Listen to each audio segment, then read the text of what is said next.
পরকীয়া প্রেমের জেরে বন্ধুর হাতে খুন হন আশরাফুল, 2 আসামি গ্রেফতার। রাজধানীতে নাশকতার চেষ্টা, আওয়ামী লীগের 5 নেতাকর্মী গ্রেফতার। ঊর্ধ্বমুখী ভোজ্য তেলের বাজার, লাগামহীন পেঁয়াজের দাম। প্রত্যাহারকৃত 20 ডিসিকে বিভিন্ন মন্ত্রণালয় এবং বিভাগে পদায়ন।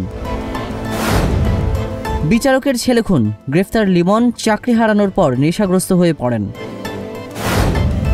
1011 মনোনয়নপত্র বিক্রি করল এনসিপি। গণ অধিকারের সম্পাদকসহ 23 নেতাকর্মী বিএনপিতে যোগদান।